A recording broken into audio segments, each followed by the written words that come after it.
शिवाय नमस्तुभ्यम। आप सभी को शनि प्रदोष व्रत की मंगल शुभकामनाएं। भगवान भोलेनाथ, माता पार्वती और शनिदेव की कृपा सदैव आप और आपके समस्त परिवार पर बनी रहे। साल 2025 का पहला प्रदोष है 11 दिसंबर 2024 को शनिवार के दिन। तो आज की वीडियो में आप सुनेंगे शनि प्रदोष व्रत की कथा। इसके अलावा शनि प्रदोष व्रत की संपूर्ण पूजा विधि और कुछ बहुत ही अचूक उपाय भी शेयर करूंगी, जिससे आपके जीवन में आने वाली समस्त बाधाओं से आपको मुक्ति मिलेगी और कोई भी कामना हो आपकी जिसके लिए आप प्रयासरत हैं और बहुत प्रयास के बाद भी वो आपकी कामना पूर्ण नहीं हो रही है, तो आज का दिन आपके लिए विशेष रूप से वरदान के समान है। क्योंकि शनि प्रदोष के दिन अगर हम पूजा आराधना करते हैं तो समस्त प्रकार की कामनाएं पूर्ण हो जाती हैं, चाहे फिर वो संतान प्राप्ति की कामना हो, धन प्राप्ति की कामना हो, नौकरी में व्यापार में बहुत अधिक परेशानियां आ रही हो, या फिर आप लंबी बीमारी से परेशान हो, रोग ऋण और शत्रुओं से परेशान हो। ऐसी अवस्था में शनि प्रदोष आपके लिए अत्यंत लाभदायक है। तो आज की वीडियो बहुत महत्वपूर्ण है, पूरा जरूर देख लीजिए। अच्छी लगे वीडियो तो लाइक भी जरूर कीजिए, क्योंकि आपके लाइक्स, आपके कमेंट्स मेरे लिए बहुत महत्वपूर्ण होते हैं। ये एकमात्र जरिया है जिनसे मुझे पता चलता है कि आपको ये वीडियो अच्छी लगती है और आपके लिए ये वीडियो उपयोगी है। तो अगर वीडियो अच्छी लगे तो इसे लाइक तो जरूर ही किया कीजिए। सबसे पहले जानते हैं कि त्रयोदशी तिथि कब प्रारंभ हो रही है, कब समाप्त हो रही है और प्रदोषकालीन पूजा का शुभ मुहूर्त क्या है। तो देखिए, त्रयोदशी तिथि का प्रारंभ हो रहा है 11 जनवरी को सुबह 8:21 पर और त्रयोदशी तिथि समाप्त हो रही है 12 जनवरी को सुबह 6:33 पर। तो 11 जनवरी को शनि त्रयोदशी अर्थात प्रदोष का व्रत रखा जाएगा और 11 जनवरी को सूर्योदय काल का समय है सुबह 7:18 पर और सूर्यास्त का समय होगा शाम को 5:35 पर और ब्रह्म मुहूर्त का समय है सुबह 4:06 से 5:09 के बीच में। ठीक है, तो जो भक्त व्रत धारण करते हैं ब्रह्म मुहूर्त में आप स्नान कर सकते हैं। और जैसे अगर आप ब्रह्म मुहूर्त में स्नान नहीं भी कर पाते हैं तो भी सूर्योदय से पहले आपका स्नान हो जाए, इतना ध्यान जरूर रखिए। 11 जनवरी को राहु काल का समय है सुबह 9 बजे से 10:30 तक। इस समय में कोई भी शुभ कार्य प्रारंभ नहीं करना चाहिए। अभिजीत मुहूर्त आपको प्राप्त हो रहा है 12:08 से 12:49 तक दोपहर में। इस समय में आप कोई भी शुभ कार्य कर सकते हैं, चाहे दान करना हो, पूजा पाठ करना हो या कोई नया कार्य प्रारंभ करना हो, तो भी अभिजीत मुहूर्त को श्रेष्ठ माना जाता है। अमृत काल का समय आपको प्राप्त हो रहा है सुबह 6:04 से सुबह 7:47 तक। अब बात करें प्रदोषकालीन पूजा के शुभ मुहूर्त के बारे में, तो देखिए 11 जनवरी की शाम को 4:50 से शाम को 7:30 तक प्रदोषकालीन पूजा का शुभ मुहूर्त है। इस समय में आप पूजा आराधना मंत्रों का जप कर सकते हैं, भगवान का अभिषेक कर सकते हैं और अगर आपके मन की कोई विशेष कामना हो तो उसके निमित्त कोई भी उपाय कर सकते हैं। ठीक है, तो ये समय सर्वाधिक श्रेष्ठ माना जाता है। प्रदोष काल की पूजा से सभी प्रकार की इच्छाएं पूर्ण हो जाती हैं, ऐसा शास्त्रों में कहा गया है। तो जो भक्त प्रदोष का व्रत नहीं भी कर पाते हैं उन्हें भी आज के दिन प्रदोष काल में विशेष रूप से भगवान शिव, माता पार्वती की आराधना करनी चाहिए। और शनि प्रदोष है तो भगवान शनिदेव की आराधना भी आपको जरूर करना है।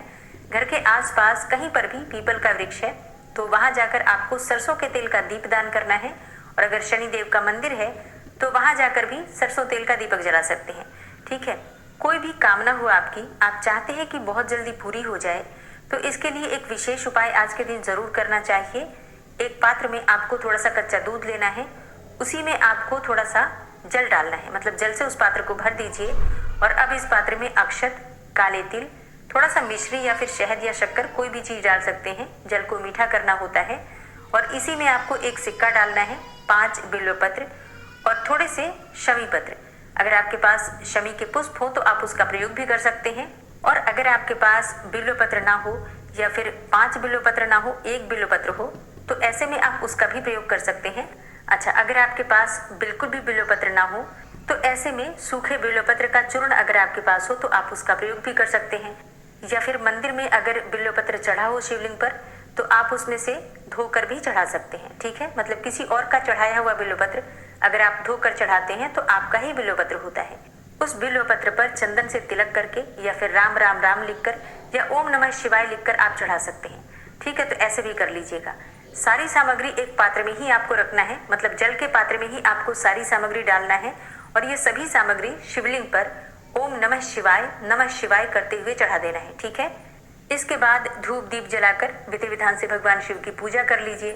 कपूर अवश्य प्रज्वलित कीजिए। जब भी हम मंदिर जाते हैं या फिर अपने घर में भी भगवान शिव की पूजा करते हैं तो उसमें कपूर अवश्य जलाना चाहिए।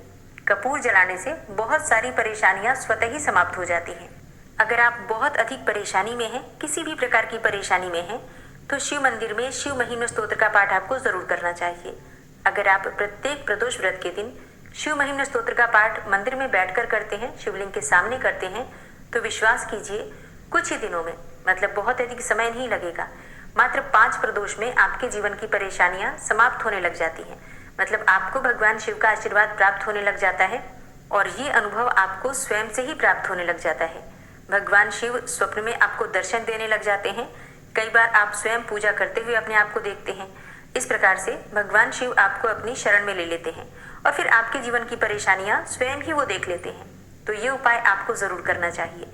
चाहे फिर आपकी कोई भी कामना हो, कोई भी परेशानी हो, इस उपाय को करने से निश्चित ही आप परेशानियों से मुक्ति पाते हैं और कोई भी कामना हो पूर्ण होने में ज्यादा समय नहीं लगता है। बस ये उपाय विश्वास से करना है और तब तक करते रहना है जब तक कि आपकी कामना पूर्ण नहीं हो जाती है। और हाँ, कामना पूर्ण हो जाए उसके बाद भी आपको ये उपाय करना चाहिए। परेशानी चाहे समाप्त भी हो जाए तब भी हमें इस मंत्र का जप नियमित तौर पर करना चाहिए। शिव महिम्न स्तोत्र का पाठ करने से संतान प्राप्ति में आ रही समस्त बाधाएं समाप्त हो जाती हैं। तो वैसे तो ये पाठ सभी को करना चाहिए। किसी भी प्रकार की परेशानी में आप हैं, आपको मुक्ति मिलती है, लेकिन विशेषकर वो दंपति जिनको संतति की कामना है, बहुत समय से प्रयास कर चुके हैं, उन्हें भगवान शिव की पूजा प्रदोष काल के दिन ही नहीं बल्कि प्रतिदिन करनी चाहिए। और शिव महिम्न स्तोत्र का पाठ आपको प्रतिदिन नियमित तौर पर करना चाहिए।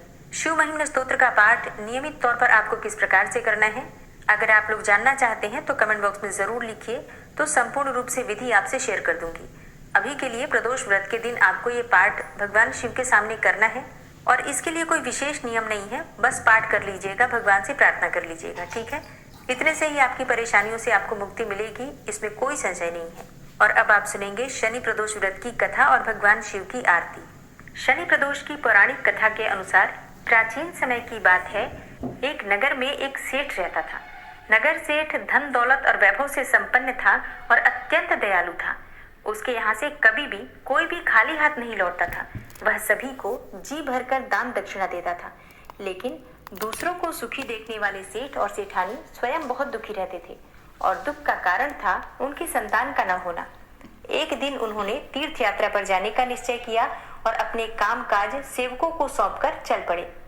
अभी वे नगर के बाहर ही निकले थे कि उन्हें एक विशाल वृक्ष के नीचे समाधि लगाए एक तेजस्वी साधु दिखाई पड़े।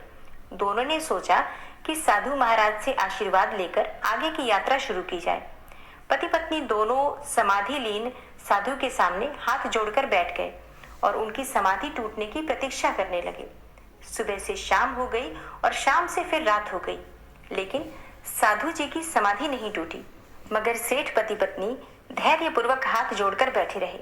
अंततः अगले दिन प्रातःकाल साधु जी समाधि से उठे और सेठ पति पत्नी को बैठे देखकर वह मंद मंद मुस्कुराए और आशीर्वाद स्वरूप हाथ उठाकर बोले, हे वत्स, मैं तुम्हारे अंतर मन की कथा भाप गया हूँ। मैं तुम्हारे धैर्य और भक्ति भाव से अत्यंत प्रसन्न हूँ।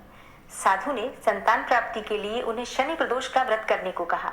साधु ने कहा कि शिव पार्वती की पूजा शनि प्रदोष व्रत के दिन करने से और शनिदेव की पूजा करने से तुम्हें उत्तम और योग्य संतान की प्राप्ति होगी। साधु से आशीर्वाद पाकर और शनि प्रदोष की विधि जानकर सेठ सेठानी प्रसन्न मन से तीर्थ यात्रा की ओर निकल पड़े। तीर्थ यात्रा करने के बाद जब दोनों घर वापस लौटे तो साधु के बताए अनुसार नियम पूर्वक विधि विधान से शनि प्रदोष का व्रत करने लगे। इसके कुछ समय के बाद शनि प्रदोष व्रत के प्रभाव से सेठ की पत्नी ने एक सुंदर पुत्र को जन्म दिया। इस व्रत के प्रभाव से उनके यहाँ छाया अंधकार लुप्त हो गया। दोनों आनंद पूर्वक रहने लगे।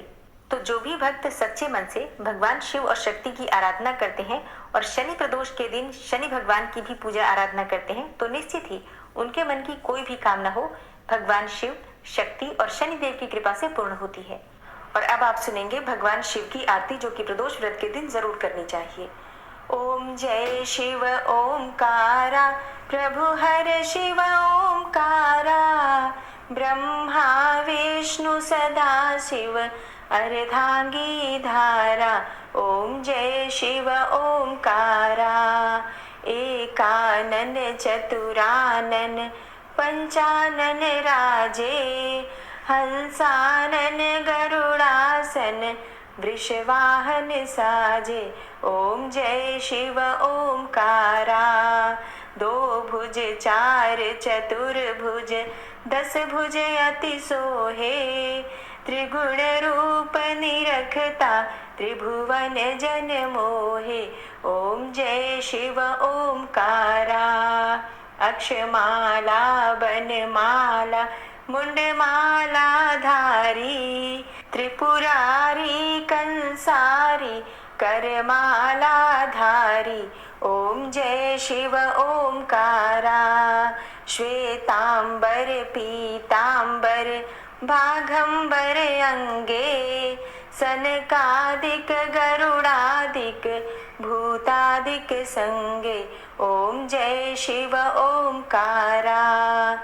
कर के मध्य कमंडल चक्र त्रिशूलधारी, सुखकारी दुखहारी जगपालनकारी। ओम जय शिव ओमकारा। ब्रह्मा विष्णु सदा शिव जानत अविवेका, प्रणवाक्षर में शोभित ये तीनों एका। ओम जय शिव ओमकारा। लक्ष्मी व सावित्री पार्वती संगा, पार्वती अर्धांगी शिवलहरी गंगा। ओम जय शिव ओमकारा। पर्वत सोहे पार्वती और शंकर कैलाशा, भांग धतूर का भोजन भस्मी में वासा। ओम जय शिव ओमकारा। जटा में गंग बहते हैं गल मुंडन माला, शेष नाग लिपटावत ओढ़त मृग छाला। ओम जय शिव ओमकारा। काशी में विराजे विश्वनाथा नंदी ब्रह्मचारी, नित उठ दर्शन पावत महिमा अति भारी। ओम जय शिव ओमकारा। त्रिगुण स्वामी जी की आरती, त्रिगुण स्वामी जी की आरती जो कोई नर गावे, कहत शिवानंद स्वामी सुख संपत्ति पावे। ओम जय शिव ओमकारा। ओम जय शिव ओमकारा। प्रभु हर शिव ओमकारा। ब्रह्मा विष्णु सदा शिव अर्धांगी धारा। ओम जय शिव ओमकारा। प्रेम से बोलिए भगवान भोलेनाथ की जय, माता पार्वती की जय।